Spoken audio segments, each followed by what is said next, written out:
Oh, Jesus. Oh. You did not like that. We're going to be talking about where PUBG started in game preview, where it is now, and of course, most importantly, what's up next for the game. Steaming. And this month, splice your main braces because we'll be celebrating the upcoming release of Sea of Thieves with unprecedented access to developer Rare. We've also got an exclusive early look at the Xbox Spring Update, an update you won't want to miss on Xbox Game Pass, a preview of long-awaited sandbox survival game Pixark, and, to top it all off, a special Sea of Thieves quest with a prize that is pure gold. And we will be celebrating great games with you, the community. Ricari and Alex will be standing by over there at the social desk with their fine feathered friends with some of your great comments, pictures, and videos. Videos all along the show using the hashtag InsideXbox. Plus, thanks to our friends at Mixer, everyone logged into Mixer with their Microsoft account is going to receive some cool in-game items via Mixpot. First up, you're gonna get a stylish black and silver Eben flintlock to aid you on the open waters in Sea of Thieves. It's gorgeous, right? I need that in my life.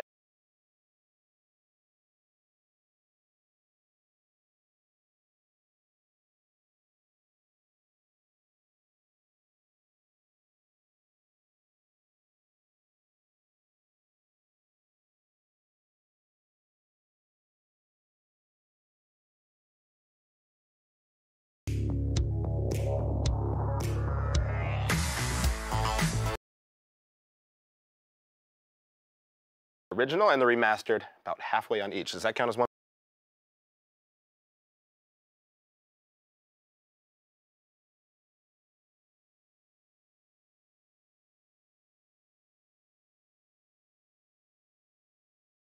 For your chance at game content, mystery prizes, and a 24-karat gold Xbox One X, be sure to check out the active quests in the Xbox. The second of the terrain algorithms create. And actually, way more than 11 things have changed. But An app for that. One of the other things that I really like about that is the customization. There's a bunch of different flags that you can fly for. On the Xbox Game Pass. Bomber Crew is available today. Really good. You may. The Jurassic World car pack in game, so if you haven't checked out that sweet T-Rex Go explosion, now is a great time to get it. July is also a very special time for Rocket League as we celebrate our 3rd anniversary. We're running an in-game anniversary event going on now that lets you earn customization items for your car for free. You can also play in a new arena called Throwback Stadium. Fans of our first game, Supersonic Acrobatic Rocket-Powered Battle Cars, might just recognize the layout. There are a lot of other great things coming to Rocket League later this summer. You'll be able to party up with your friends on PC or Nintendo Switch using our new Rocket ID system, also known as cross-platform parties. We're revamping how you level up to make it more rewarding, and we're also introducing a new system called Rocket Pass to give you more ways to earn items in-game. Finally, we're rolling out Xbox One X support for Rocket League later this year. We'll have additional info on the final date in the next few months. That's just a quick look at some of the new things coming to Rocket League. Welcome all new Xbox Game Pass players, and we'll see you on the pitch. I love how they keep adding more and more to Rocket League, and we're going to have a whole lot more players joining us real. Oh, my bad. I was saving that for later. Yeah, the thing over there. One of the things I'm also looking forward to is down the line, getting to play with my friends on Switch. It's actually going to be a great time. I'm just really happy though that none of this got out before the show. No. Either way, what I'm really looking forward to, they talk about how long the game's been out, and I'm still missing that aerial achievement. I don't think I'm going to get it. The goals? The aerial goal. First day. No, prove it. No, I'm going to pull up your profile as soon as we're done. We have an app for that. One of the other things that I really like about that is the customization. There's a bunch of different flags that you can fly for different content creators, different websites, and our own Major Nelson is actively insisting that we fly the Major Nelson flag when you play Rocket League. So you heard it here Does first. Does he get paid for it? Let's hope not. All right, great. Yeah. Anyway, another game coming out, Warhammer Vermintide 2. It's going to be available on Xbox Game Pass tomorrow as well. So you're gonna have to fill me in because I know nothing of this other than what's been shown. So it's, as you can see here, it's a pretty brutal game from a first-person perspective. It's part of the Warhammer universe. You're fighting a lot of very like beastly, almost Lovecraftian type of things. This is what I'll tell you. It is a brutal game. You saw just there, there's challenging co-op. You need to play this game co-op. It's a game that you're really going to want to have help with. Otherwise, unless you're really, really good, you may be in for a bit of a battle. You're just overwhelmed with enemies, and it's definitely worth trying it. I mean, Co-op it is. No, say no more. Co-op it is. We're doing it. All right. We'll get that achievement. Now, Rocket League and Vermintide 2 are just the icing on the Xbox Game Pass cake this month. Now, we've already seen the Elder Scrolls 4 Oblivion, Fallout 3, which is different than Fallout 4 that came out last month. That's a fact.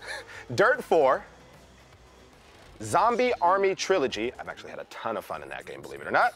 Human Fall Flat, Abzu, and Shadow Complex Remastered. They all released this month. Yeah, Shadow Complex Remastered is pretty incredible. So the original game on Xbox Live Arcade, it's one of the all-time classics, I think, for Xbox 360. Recently, I played through the remaster. Even if you have played through the original, highly recommend you go back through again. Like, you almost forget like how good that game was. Yeah. And I think it was Nolan North is the voice actor in that too. So it's always nice. Yep. You know what's funny is I've gotten through the original and the remastered about halfway on each. Does that count as one full playthrough? No. I have some catch up. No, you started with the math and with the Fallout stuff. Just leave that to other folks. Plus, we have another addition to Xbox Game Pass. Bomber Crew is available today. I actually had a lot of fun. I stayed up pretty late playing this game last night. Sort of like FTL, where you're in control of all these crew on like a World War II bomber. You're running sorties out of 1942 England, and you sort of control what everybody does, but it's not a direct plane sim. It's really a lot of fun. It's a lot of like management and a lot of things happening at the same time. And if you liked FTL or one of those sort of, I would say like a management sim, they should really be teaching this in all marketing schools, all business schools. All right, well, I'm looking forward to it. I'm gonna go download and play as well. Well, I don't know. So that's a ton. It is absolutely raining games this month. And see, why would you even do that? Like, we already had to suffer the last time. Don't look up. It's hard to trust the crew anymore. Well, anyway, it looks like we're safe. So anyway, let's not forget about the Xbox Game Pass quests for the summer edition. For your chance at game content, mystery prizes, and a 24-karat gold Xbox One X, be sure to check out the active quests in the Xbox Game Pass membership area. Right there, we see Lamar Wilson. I actually dropped by to help him. I brought him one, and he filmed an unboxing video for this a few days ago. If that's your thing, you should check out youtube.com/Lamar Wilson. He unboxes the 24-karat gold Xbox One X in a way that only he can. All right, I see Larry over there with the controller box, and yep, he's putting on the white gloves. Looks like we got a brand new addition to the Xbox One controller family. I know, it's like, it was a pun, it was horrible. I feel like that should have been Graham's line, but it's not. What do you do? Graham probably wants us to leave him out of this at this point. All right, we'll drop him from it. Well, Larry, what do you have for us over there? All right, say hello to the clean, beautiful lines of the Sport White Special Edition. What is this doing over here? All right, inspired by sports and sneakers, the Sport White's got mint green accents and gray and silver patterns, just like Jeff's sneaker here.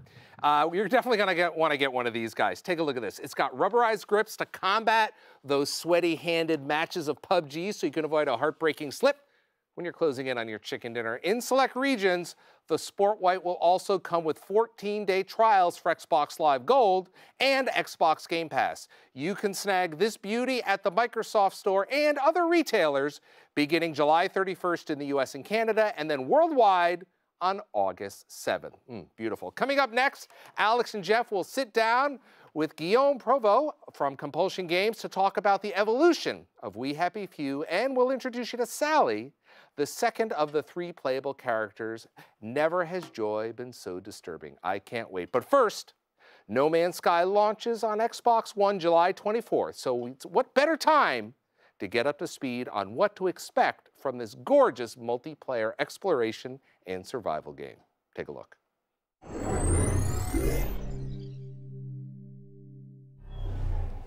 Hello, Sean Murray here from Hello Games, here working on No Man's Sky. And we're really excited because in just 2 weeks' time, No Man's Sky launches for the very first time on Xbox. That's together with a huge new update called No Man's Sky Next. We're super busy here in the studio working on getting everything ready for launch, but we can't wait for you guys to get your hands on it. Now, No Man's Sky Next changes a lot about the game, including adding multiplayer, so it makes No Man's Sky a full multiplayer experience for the first time. We're going to be sharing a lot more details about that really soon. In the meantime, I wanted to take the time to answer the #1 question that I get asked all the time, which is what has changed about No Man's Sky since launch? And a lot has changed. We've had 3 major updates, so Atlas Rises, Foundation, Pathfinder, together with our biggest update to date, Next, which is coming out real soon. Those are all included from day 1 on Xbox. And our friends at 505 have put together a little video, 11 things that have already changed since launch. And actually, way more than 11 things have changed about No Man's Sky, hundreds, but these are just some of our favorites. So have a watch, hope you enjoy, and we look forward to sharing more soon. 11 things that have changed about No Man's Sky since launch. A huge new update for No Man's Sky is coming July 24th, but much has already changed since launch. A regenerated universe allows star systems to each have their own wealth, economy, and conflict levels. Newly opened portal stargates unlock the ability to quick travel to any planet.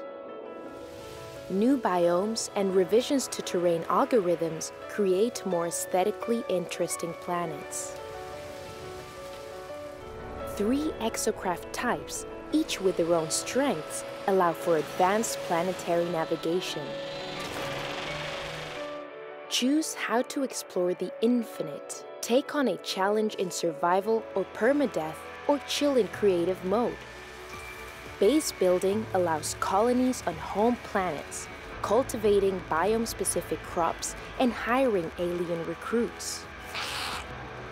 Undertake missions and quests from alien life forms, or delve into a 30-hour story exploring the origin of the universe. Terrain manipulation allows for creativity, complex colonies, and for travelers to make their mark on the world. Salvagers can raid crashed freighters and undertake repair missions to find fortune. Discover deeper and more exciting space combat with challenging AI, explosive weapons, and new bounties. Interstellar freighters can be purchased, customized, and used as a mobile base.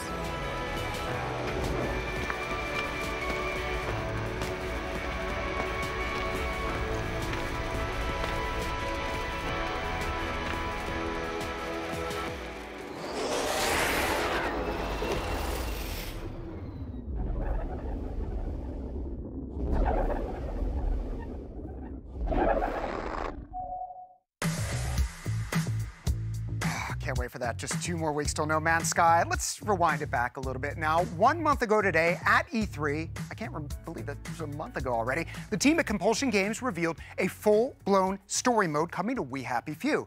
Well, up next, we're going to be joined by Guillaume Provost to reveal even more of what fans can expect and to showcase gameplay from Sally's perspective for the very first time. But first, let's set the mood, shall we? Truth is the enemy of happiness. Isn't that the decision we all made? Oh, but you know the truth, don't you? There's not a thing I can tell you that you don't already know, is there? Have you had your joy, Ollie? People in town are getting a tad bit skinny. I think they're starving to death, and they're painting the streets in rainbows. Have you not noticed? Oh, Ollie. Why are you all wearing those ridiculous new masks? You should get one. They shape your face into a smile. And when you smile, you can't help being happy. We have to tell people. They need to know the truth. No! It's better not to know.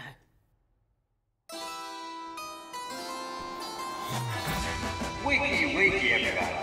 And it's another fabulous day in Wellington Wells. Do what you should be doing, and you never have to worry. Sally?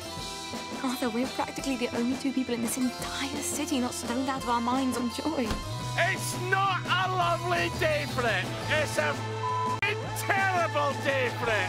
If you force people to have the emotions you want, then you've turned them into Robots made out of meat. Where is it? Where's the blackberry? You've gone too far this time.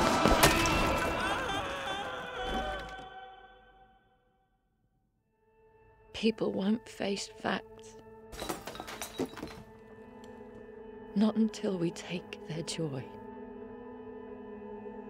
And when we do that, they'll murder each other in the street.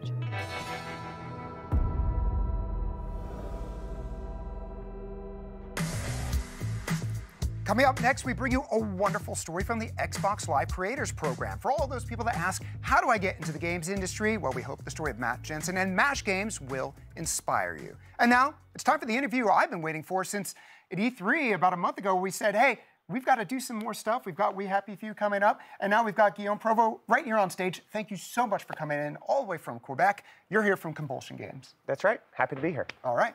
Yeah, well, so, we're gonna go, before we get into that story content, right? Like, a lot of stuff has changed, right?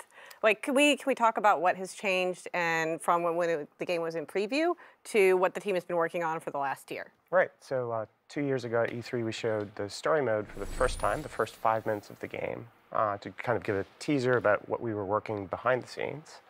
And then we released an early access with the community and showed all the mechanics of what was a roguelike survival game on Xbox Game Preview and on the PC platform. And the team's been working in the background ever since then and kind of extending those first 5 minutes into the rest of a full-fledged campaign, and that's what we are bringing to the audience this August. And a lot of that is just based on feedback of what people were saying after seeing like the show-stopping announcement of that initial gameplay on the show or during the briefing, and then getting to play some of that more roguelike stuff you had mentioned, right? Yeah, I think the realization of the richness of the world and the visuals and having a lot of questions about, hey, what's the story behind the world? What am I going to experience in it? A lot of references to other games as well. Really kind of brought it up to the team that, yeah, the audience, the fans were really interested in delving deeper into the world. So we've not only created a campaign where you have individual player characters, there's 3 individual player characters that you get to play in sequence that will give you different viewpoints of the world. They're also intertwined and have different visions about what's happening between them and what's happening to the world. We've also created a whole tapestry of telling stories through the world environments themselves. Cool. So you mentioned these other characters, and we're actually, in a minute, we're going to see some of gameplay from Sally's perspective for the very first time. But first, why don't we set the stage for this mission with Arthur? Where are we in the game? Who's Arthur? And what are we seeing here as we roll this footage? I think they want me to yeah, so Arthur is Alex Wyndham, who plays Arthur, actually. He was one of the main actors in Rome, if you guys have seen it. Oh, yeah, okay. This is actually one of the side missions. So if you explore the world, what we've done is we've actually created different areas that you can discover and get to know a little bit more about the story. And so in tandem with you having to kind of conform, in order for you to experience this sequence, you actually have to take these mushrooms, otherwise these people won't let you in. And then they're all really strangely worshiping this yam. So, as you do. So you can kind of see the sequence here. You actually have to blend into the group in order to get a reward from this side mission that you get inside of Arthur's playthrough. And Arthur is also, I'm assuming we saw those mushrooms spinning around. He must be under the influence as well. Yeah, he's definitely high here, and I think that's part of the kind of a rollback to the original sequence we showed at E3 2 years ago. You see things in a certain way in our game when you take drugs, and the things that you see may not always be the way that they really are in reality. The combination of having to sometimes take drugs in order to conform and fit in a certain environment, and then seeing the world in the way that the people in the actual world see it, helps us kind of weave that tapestry of showing the world from multiple perspectives, which is something that we do throughout the characters themselves.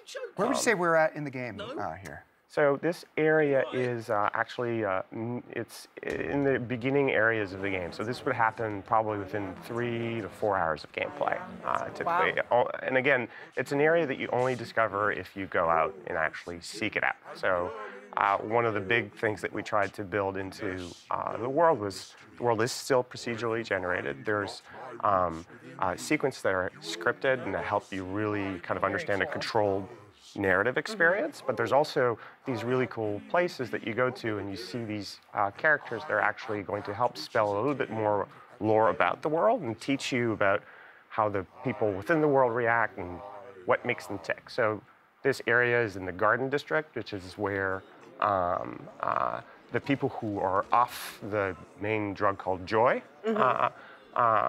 reside in, but they're still in denial. There's still things that they're trying to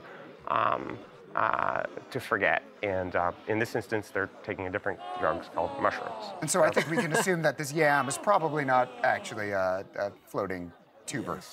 It is not a floating yam in reality, and I think that's precisely a little bit the illustration that we're trying to make. Is you come back here, and we'll see this in a bit, with Sally on her main path, and you actually see the entire sequence from a completely different perspective.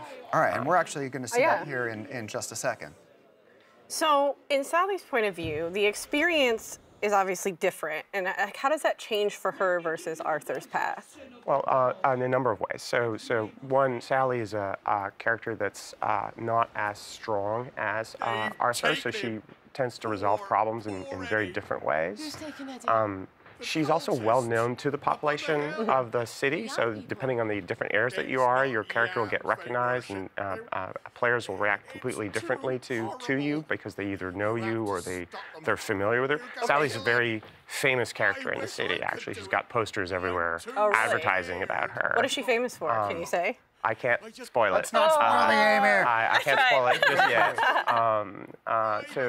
yet. So in this sequence, Sally actually is trying to get something from this piratey person, and he asks Sally to help save someone who is in trouble in order for him to help her. And we're going to go through the same sequence, but this time Sally's not on the drugs. It looks very different, obviously. It looks very different. Not so colorful. And you can see that what they're actually really worshiping is somebody that's being crucified on the cross, and that's really again like a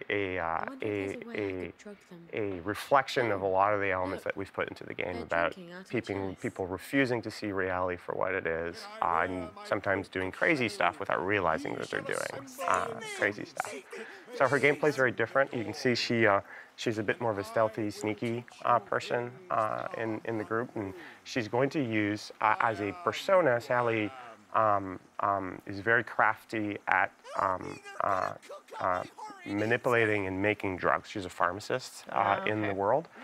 So she uses guile, conformity of like being able to blend in and more of a sneaky type of gameplay in order to actually solve the problems that she has. She's also not strong enough to actually strangle people, so she'll use sleep tight, which is the drug that puts people to sleep, to kind of get around that loop. So in this instance, this is Ed McMillan. He's a character that comes back in all 3 of our playthroughs. He doesn't have his legs don't work, so he can't walk. So in a lot of the instances, he's a bit of a comedic persona within the game for that reason. So this is not optional. You're going to see this scene from multiple different perspectives as you play through the game. This specific scene you see through in Sally's playthrough every time because it's part of her main playthrough. You only experience the scene from Ollie's point of view and from Arthur's point of view if you go out and seek it. Okay. Because it's not part of the main path for those characters. So, yeah. We actually have some questions we had called out earlier in the show to hear from the fans, and so why don't do we have anything we can pop up there from Twitter? Yeah, there we go. Oh, nice. You want to take this? Okay, sure. Ghost in the Class. Xbox, what inspired the design of the people and the world in We Happy Few? Well, we had a lot of inspiration. I think the first idea really came on me chatting with art director and narrative director and saying, hey, I want to make a dystopia. And then Whitney, our art director's first reaction is, I don't want it to be 1984. That's too cliche and it's gray. And like, I want to put flowers everywhere. I want to put color everywhere. How can we make a dystopia where everything looks happy all the time? And that was really the basis that formed the first kind of mood and tone that we had. And then Alex, our narrative director, brought up Soma and the drugs in Brave New World as a way for that to happen. So a mix of literature and movies and television shows really formed the basis originally. So after discussing that combination of things, we settled on the 1960s in England because it was a period of time where the British would stop looking back towards the Second World War and forwards towards, you know, happy, fun stuff. And it was crazy fashion, colorful. There's also, you know, lots of drugs at the time. We started looking at all the filmography from the time. So Clockwork Orange is an obvious reference for The Prisoner, which was a show that aired in the 60s as well. Was one of the. There's a number of different references, and of course, we showed the game for the first time. Everyone said BioShock. We're also big fans of the franchise. That was certainly something that we looked at. Lots of inspiration there. Yeah. So I mean, I can't imagine anything more colorful and different than this. Would have tons of sources of inspiration for sure. And speaking of inspiration, I think we have some more community questions. So I'd love inspire us. All right, here we go. Legends Plays says, what was the hardest mechanic to come up with in We Happy Few? Good question. I would say definitely conformity. So the idea that in order to progress in certain areas of the world, you have to conform to how the society wants you to behave. And that was something that we brought up pretty early in development because we thought it was really in line with just the whole concept of feeling paranoid. Like if I feel like I'm not fitting into the group and suddenly I'm becoming suspicious and people are becoming hostile towards me, that creates a feeling of paranoia, it creates a sense of tension. Seems like a different take on stealth. Stealth, it's like you're completely hidden, they don't know you're there. There's almost like more pressure in, they know you're there, but you're trying to be someone that you're not. Yeah, it's hiding in plain sight. Yeah. So it was a concept we brought up really quickly at the beginning, and we thought it was a really good idea. What we found is creeping people out is easy, but communicating what people are doing wrong was actually quite difficult. So if you walked into a house and you were trespassing, well, there are certain houses where you could trespass because it's normal in our world, and other houses that you couldn't trespass. So just communicating to the players what they're doing wrong required us to actually go back in and actually record a whole bunch of VO lines to just give hints to the player, well, you're not dressed properly, or you're not on drugs, or you're in the wrong place. And so I think we were successful in the end in being able to communicate all those things, but that was definitely one of the most challenging. Learning lesson. I think we have time for one more community question. Yeah, sure. We can kick to that right now. All right. You can take jazzynoop.xbox. All right. Awesome. This question is for Compulsion Games. What was it like to totally shift gears to a story base and not just survival game? Do the procedural generation parts work in story mode? So there's two questions to that. So shifting gears, we never really shifted gears. The team has been working on the story campaign for almost 4 years now. It's just what was clear to us is that people wanted a whole lot more story than we were ready to deliver for them when we started out. It was quite challenging, I think, in all projects when you shift gears to suddenly make a game that's much bigger than you originally anticipated it was going to be. That requires a lot of replanning. But you know, at the end of the day, we were just as excited to actually bring that to the game as the fans were. Now, to the procedural aspect of the world specifically, it is still part of the game. In fact, that has been certainly a challenge because it's not always the perfect fit with what you figure a narrative, story-driven game would be. But I feel we've made a really good mix for it, which is that we have long stretches of areas that are kind of blocked off that you get to experience a more controlled experience, but where those areas are located within the world does change every time that you play the game. Oh, very cool.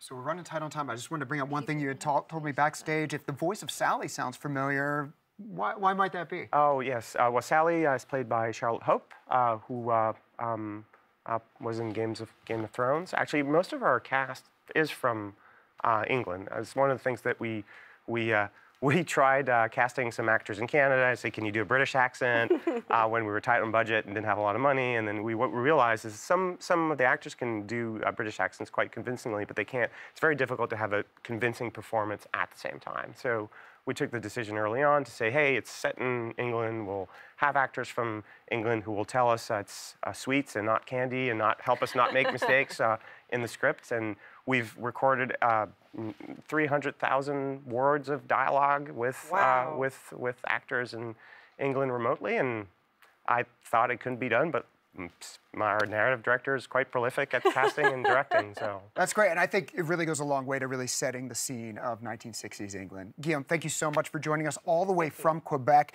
And now Vakari's actually has a story cooking from Vancouver, BC, so we're keeping it Canadian. What's up, Vakari? Well, have you ever wanted to create your own video game? Or is there a game that you wish existed that doesn't? We met a BMX biker in Canada who answered yes to both of those questions. And thanks in part to the Xbox Live Creators Program, he's now the CEO of his own indie game company. Let's take a look at the story of Matt Jensen and MASH Games.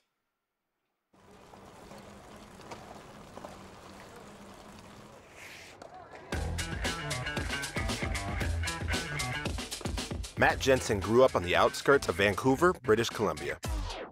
I was always kind of a skate park rat. It just gave me somewhere to go. So I would always just jet to the skate park and I'd be on my own time there. And I ended up building most of my relationships with my friends at the skate park. I was just always addicted to games. I ended up going to school for engineering in Vancouver. I saw some other games in development actually at the same time that were indie, and I didn't really realize that it was possible to make a game without being a huge company or a conglomerate, and it was just pure video game coding pretty much the whole time. It was a video game bachelor's degree. With a passion for BMX and video game coding, well, I think we all know where this story's going. I was like, hey, I know how to program, I know how to do physics, I know how to do lots of math, and like learning how to make a game is so interesting. Then one day it just kind of clicked and it was like, oh, now I can start rolling out the things that I wanted to put in the game, like how you hop and how high you hop, how you're gonna hold the manual, how you're gonna throw those tricks. Like it all just started to make more sense, and it all just felt so good after that. Next thing you know, MASH Games was formed and Matt was ready to grind out his own original game, BMX Streets. He started with a mobile version, but he wanted to expand the experience for PC and console. As soon as I had the bike kind of rolling and balanced, it came to the time of creating tricks and animations for the tricks.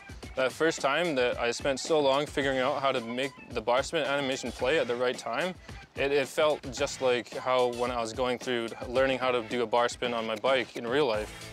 All of a sudden, I'm coding it, and then it's like, yes, this is it. This is the feeling for the bar spin. The programming was getting easier, but getting it published is another story. But then he heard about the Xbox Live Creators Program. Getting it published on the Creators Program, it's very step-by-step. On the website with your developer account, there is just a location where you can fill out all of your storefront information and all the requirements about your game. What kind of controller does it use, if you're going to be on Xbox or on Windows or on both platforms. Upload all your images, and then from there you can upload your build. The skate park is a park in Vancouver, actually. This is one of my most favorite parks that I used to ride. So it's really, really sweet to be able to recreate this park and be able to do the old lines that I used to do at that park. The Creators Program really allowed me to experience almost everything that would go into a full title and really prepare me. Now I can get a better understanding of the problems I'm gonna fall in. I can plan out more. This is gonna take me so many more months to get this stuff done, and then the next step is just going through a full title release. You know, the more research you do, it's like you can really do this at very, very low budget as long as you have the time and confidence to do it. Matt called this version BMX Streets Pipe, a prototype game meant to convey the basic experience and hopefully sell enough units to keep MASH Games afloat. In other words, he needed this to work. The first day of sales was kind of like, oh, this is okay, and then the next day it was like, oh, this is pretty good, and then the third day it was just like, holy shit. With sales rolling in, now Matt can focus on his next step. BMX Streets will be like your full open world city with customization and different riders to ride with and some challenges. And then moving forward after release on it, some extra features will be tacked on later, like multiplayer and stuff like that. It's at the point where I can finally see how it's supposed to look in the end, and it'll get done. The simplicity of getting it onto the Creators Program really helped me become who I am today and move my game forward. Now, if that inspired you to make your own game, you can find all the details on the Xbox Creators Program at xbox.com/creatorsprogram, aptly named. And of course, you can pick up Pipe by BMX Streets right now in the Xbox store. All right, well, coming up next, we're breaking out the 3D printers and fortifications to survive an alien invasion in Earthfall. But first, let's take a look at the latest trailer for one of the most anticipated remakes in recent history, coming to Xbox One next January. Here is Resident Evil 2. This is not how I imagined my first day.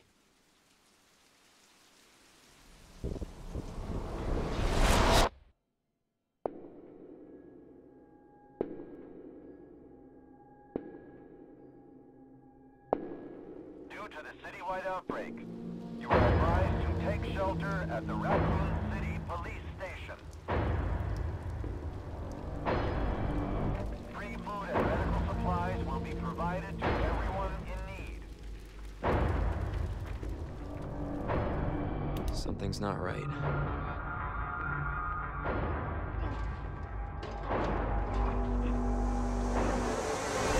Stay back, sir. I got this.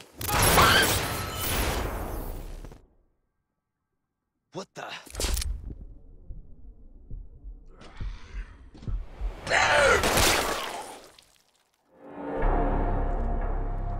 Is anyone here? Jesus.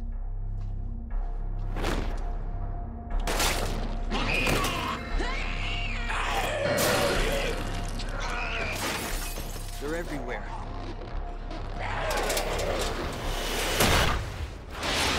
I'm giving you an order, rookie. You save yourself first. Help me, please!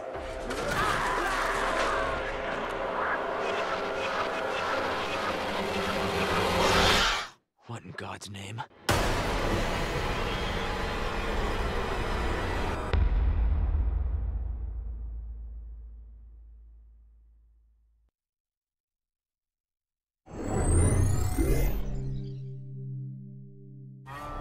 This used to be a nice neighborhood.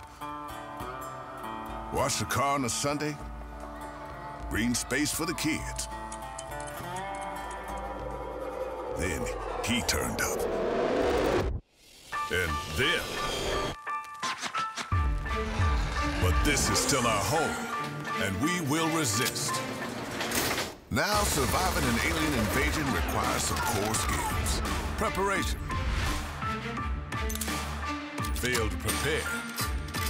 Prepare to get dead. Hang on, reload! Hook up, kill it! Teamwork. We can only survive together. I'm bleeding! A lot!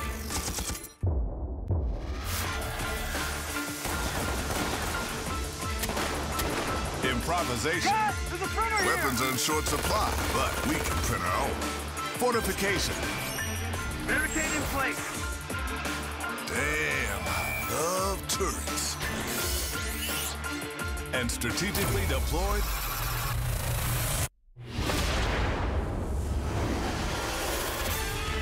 Aggression. We gotta take the fight to them. Earth has fallen. Team up. Kill all aliens. They came to us, but we will overcome. We are the resistance. Earthfall. All right, welcome Colin and Chris from Hollow Spark. Nice to see you guys. What did we just see? That was a lot of stuff going on there, so let's unwind it and unwrap it, because there's a lot going on there. Awesome, so it's Earthfall. Aliens have invaded Earth, and you're part of the survivors who have left over and need to fight back the alien invasion. So this is a take because, you know, most people think when you hear that, like, oh, they're gonna take on zombies. You guys said no zombies. We're going to the moon, or we're going beyond. We're gonna go up to space and come with space aliens, right? Zombies, old and busted. Aliens, brand new and hot. I like that. I like what I'm hearing. I like what I'm hearing. Busted. What makes them alien? Like, what traits do they have that make them alien? That's a really good question. I mean, as you saw there, right? They're creepy. They're fast. Yep. They're out to consume you. Yeah. They're not slow and, you know, as you're broken down like the zombies are. Right. There's going to be no moaning and groaning. It's going to be over before you know it. That's very quickly, yes. And you guys brought some B-roll with you as well. And the first question I want to ask as we get this rolling, it's going to look sort of familiar. I want to know where you drew inspiration from. Anybody see any Yeah, landmarks? I think there's no question that we drew inspiration from games like Left 4 Dead. Sure. We love that. We love those games, and what we wanted was to build something that gave you those same feels, those Left 4 Dead feels, but on a modern shooter platform, right? So really, what if Destiny and Left 4 Dead had a baby? With aliens, here we go. Well, in addition to that, and I just remember because I read it in the prompter, we talked about fortifications and 3D printing. And I know we'll probably see it a bit in here, but take me through how all of that plays into gameplay. Sure, I mean, the biggest thing of when you're in a game like this is protecting your other players and getting those extra little seconds to be able to heal someone or reload your gun or something. When you're overwhelmed, you can put up a fence, put it in a doorway, get those extra precious seconds to be able to protect yourself and attack the aliens, or just make it so you have a little extra time. Something like the 3D printers is something that we actually just thought was a really fun idea. It takes place in the near future, and so 3D printers are just getting to the point now where they're ubiquitous with making arms and things like that. So the idea of making weapons with them was just kind of the next step. That makes sense. It makes sense. Yeah. So, what we wanted to do is we also it's just a fun spin on the typical weapon cache. So we wanted to make it so, how do we make it something interesting and exciting that we can put weapons in and stuff? And the idea of like, why don't we just print guns? Yeah. And so it was just a really fun way to kind of bring something new and exciting to the platform. Now, what are we seeing here? We're seeing some of the gameplay, obviously, but walk us through some of the elements of what we're seeing. Yeah, so this place, takes place in one of our levels, so this is underground. Yep. So you're actually seeing some of the fences deployed right now. And so this person's actually, if they're picking it up, you can put it in doorways. You can see when it goes green, that means it's going to socket into a doorway. Sure. Right now, they're actually making a flaming barricade. Oh, they're actually going to throw it. So, but you can actually add a propane tank to a fence and make a flaming fence. You can add a grenade and make it an electric fence. So we actually have some really cool ideas of how you can actually use the environment around you to actually protect yourself even further. Right, because remember, this is, as you said earlier, this is not your typical zombie attack. These are aliens. They're faster. Yes. Maybe they're even smarter. Yes, we have spent a good amount of time to make the AI react, understand what you're doing, and change that around as well. If they learn too much about you, they might learn how to attack you in a different way. Right. So we really wanted to push that envelope. Keep you on your toes. So playing into that, describe to me some tactics that I would need going into this game. That's really interesting. As we watch through the video, each of the enemies that actually come at you actually need different tactics. You'll actually see this large green guy we call the sapper actually comes at you. A lot of people will just go guns a-blazing, and what happens is it creates a huge area of gas that's actually area of denial, but it also causes damage to the player. Sure. So what you need to do is actually shove that enemy away to get it a certain distance away before you fire at it, so that it gasses away from your team. The last thing you want is to be firing from all angles and be in a small room like you're seeing here and have it gas filled and everybody running for the hills. I also love, we saw the 3D printer there, the character, and I love the fact you got to walk up to it, say, I want to print this, and then you got to come back to it later. It just doesn't spit it out. Yeah, no, we actually, with our difficulty, we actually changed some of those timings. So in some of our more difficult levels, you can actually wait a little bit longer. And we're actually thinking of other ways how we can actually move that even further. Right, I want to upgrade my printer. I want a faster printer. Maybe. Print out quicker, way faster, way faster. Aliens are coming. This is now, we had a couple of questions coming in off on the social space. I want to ask, Taurus Raging wants to know, how would you describe Earthfall in one word? That's a good question. That is a very good question. Frantic is probably a good way to put it. Once you start getting thick into a level, you're right into it. You're overwhelmed with enemies. We just spawn and spawn and spawn to just keep the waves coming. And it makes that overwhelming feeling that we really want to push forward with the game. It's something that we're really proud about and we're really excited. And the place that we actually had people play it and stuff at times, and we've been in early access in having people play it, they've been really of like, holy crap, I succeeded at this, and they have that level of reward that has been really exciting. Right. The best feeling that you get in games like this are when the entire team is down, right? Except for you, and you're racing. Last man standing. You're racing to help one of them up or to survive long enough to help them up, and then everybody helping each other up, and that recovery of the team is like, that's that feel we want you to get. Yeah, I know Save that the day. All too well, all too well. Well, we've got another one actually here from Scott Rabideau. Do you have any long-term content support plans in mind? So we're actually really excited to announce right here that all of our post-release content is going to be free. So all levels, all modes, everything, no season passes, no nothing.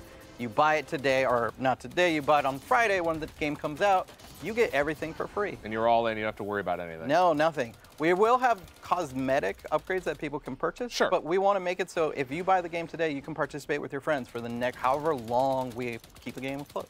Awesome. All right, going back to the internet. Answer the Tully phone wants to know, what caused Earthfall's outbreak to begin?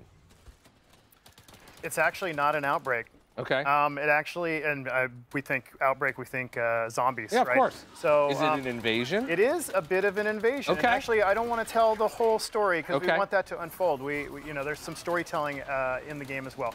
But effectively, what's happened is the Earthfall is actually raining down of these meteors, and out comes from them these aliens, and right, and then they start to create flora and fauna around the areas and spawn more and more and more enemies. And so it is a bit of an outbreak if you think about it that way, but it isn't in the traditional sense. So what's their goal? Is it a colonization bit? Is it a true invasion? Or am I getting too far into the weeds? Yeah. You learn that as you play, but aliens hitch a ride on an asteroid, and they're coming to wreak havoc on Right. Earth. Yeah. And this is the first wave, let's just put it that way. Yeah, that's... Now, I noticed we're seeing this, and it looks like a really urban, warehousey environment.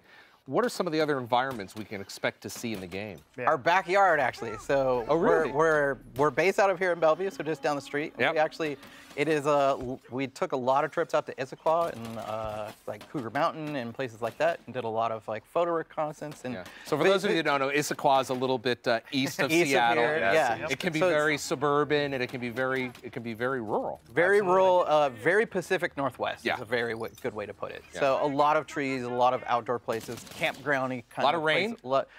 A little Bloom, not all the rain. a little rain. But no, we really, it was just so easy to, we live in such a great environment already that we were like, this is a great place to set a game.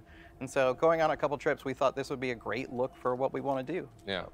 Yeah, I mean, that's what I love about the fact that there's so many elements I'm seeing here that remind me of other games that you talked about at the beginning of the interview, but you're right, having those, yourself and those other players is really exciting. Now, this is really exciting, too. What I think it is? This mixer integration. Tell me about that. So this is actually something we're really proud of. We talked with the Mixer team, and we pretty much saw what Mixer was doing, and we wanted to add Mixer support into Earthfall. Okay. So actually, while people are spectating the game, you can actually spawn enemies, you can spawn health kits, you can spawn weapons, and you can actually give them per person as well. So if I'm watching your stream and I want you to have more health, I can actually send more health just to you. You can just buff me up. I can buff you up. Enemies. Always. You remember that frantic word that he put into play earlier for the one word? Right. This takes that to another level as well, right? Because it just adds a whole nother level of difficulty if you want to add enemies and help if you need the help. That's fantastic. I mean, that's really exciting because seeing some of that mixer integration, we're seeing more and more games do that, but the way you guys are doing it, in fact, it's just built in, and I can just start streaming, and all of a sudden, you know, the control panel will show up at the bottom of the stream, and people are going to be out of the gate. It didn't start that way. A funny story, our first release, we didn't actually have cooldowns for our enemies and things like that. Right. And so we had a record number of sparks spent. Sparks were spent. And we had a whole lot of difficulty tuning to do after that. So tons and tons of enemies on the screen. It was great. That's what it's all about. Well, listen, gentlemen, we got one more question. Yeah, I was going to say, I heard you sneak it in, but remind us of the release date. Yeah. This Friday the 13th. So July 13th. It's going to be a lucky day for you. That's a great lucky day for us. Really $29.99. Like I said, all the content after this point will be free. So fantastic. Pick it up.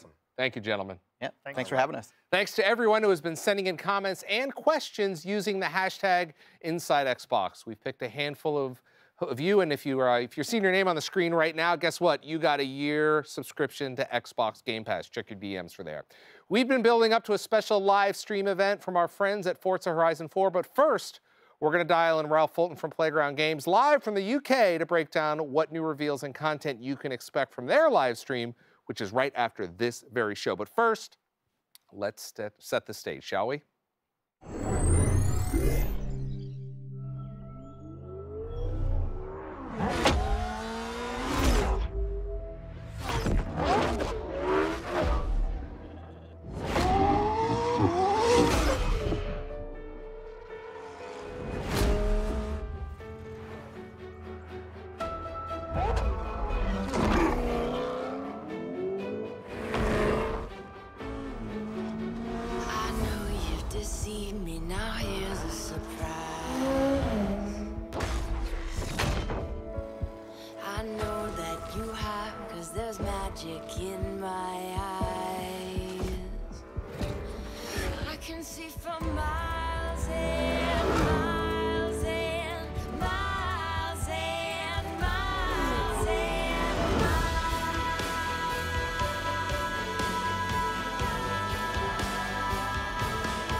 see for miles and miles and miles and miles and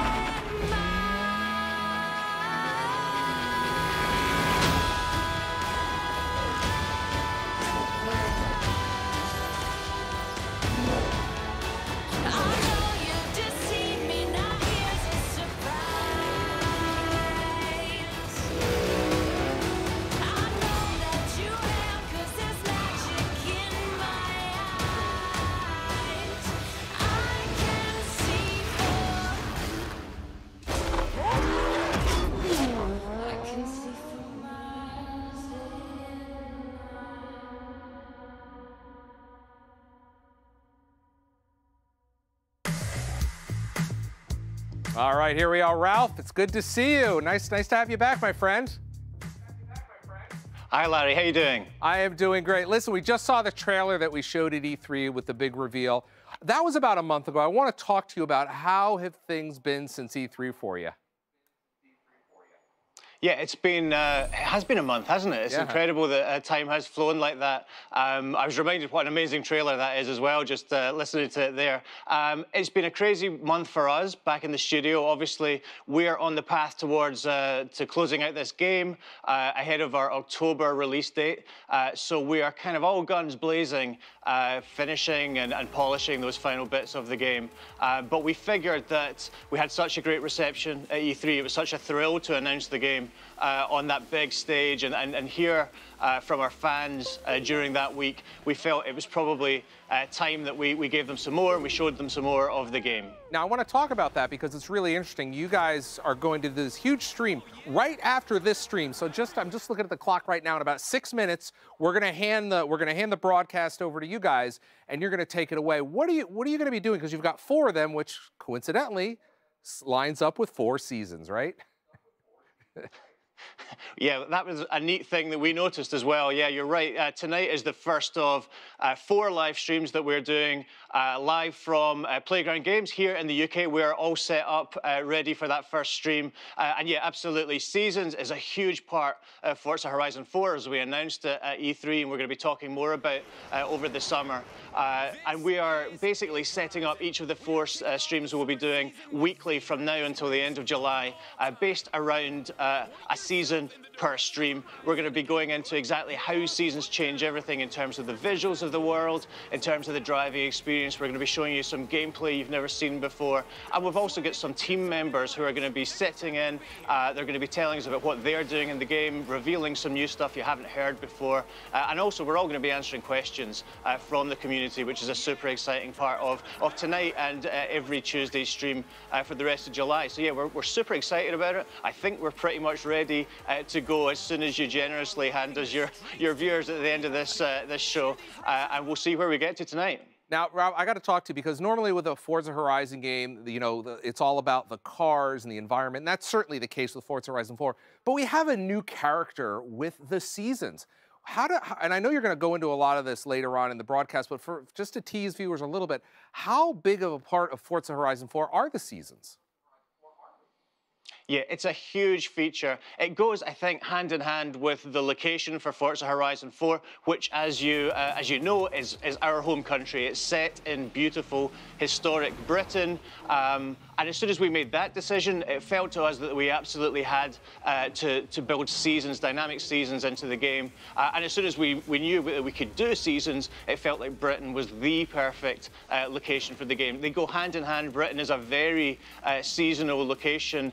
We are in the middle of a heat wave over here, so the country looks fantastic at the moment. It's bathed in sunlight, exactly as it is in the game. And tonight's stream is going to be about summer, so we're going to be showing you the summer of Forza Horizon 4. We're going to be showing you some new eco-types, some new locations that nobody's seen before. And tonight is all about exactly how seasons changes everything. Now, of course, like Ralph said, we're just about 3 to 4 minutes away from their live stream. You don't want to move. You don't have to go anywhere. You're just going to want to go to mixer.com/Xbox, and that's where you're going to watch Ralph and the team. They're going to be doing, today we've got summer, and then what's the schedule? You've got 3 more streams after that, right, Ralph? Absolutely. Summer tonight. Next Tuesday, we're going to be on again. We're going to be in autumn. We're going to be winter the following week. And then for our final stream on July 31st, it's going to be spring. So we're going to be following the whole year of Horizon through over the next 4 weeks of programming. But we're going to be showing you so much more besides. We're going to be talking about cars tonight. We're going to be talking about player houses, which is a feature we mentioned at E3 but didn't really go into any detail. We're going to be showing you our character customization feature, which is entirely new for Forza Horizon 4. We're going to be going into some depth. And as I said, we're also going to have team members dropping by. We're going to be showing you some fun things that are jumping out of the game at us at the moment. And obviously also we're going to be answering those questions. Now I have to ask you, you've been working on the game for quite some time. Do you have a favorite season? Yeah, it's funny actually. I do. So my favorite season in the game is winter because it is just it has such a stark beauty. You know, I think it's better experienced in the game than maybe it is actually in Britain occasionally. But definitely there's a beautiful serenity to the world. The trees all lose their leaves. There's mist. Yeah, I think it's a very beautiful time of the year. But I think, you know, speaking about it in the studio, everybody here has a different favorite, and I'm sure our fans are going to be no different. Ralph, thank you so much. Good luck on your stream today. I want to thank you for chatting with us. We'll see you in just a couple of minutes. All right, Forza Horizon 4 releases October 2nd this year, and in just a moment, we'll hand things off to Playground Games for their summer season live stream spectacular. Now, Inside Xbox will be back with big news next month, live from Gamescom in lovely Cologne, Germany. Stay tuned to Xbox Wire for details on the exact date and time. And now, if you're watching us on Mixer channel, stay right there. But if you're watching somewhere else, head over to mixer.com/Xbox and enjoy an exclusive gameplay live stream for Forza Horizon 4. It all starts in just a couple of minutes on behalf of everybody here, including Graham. Goodbye, everybody. Bye. Say goodbye, Graham.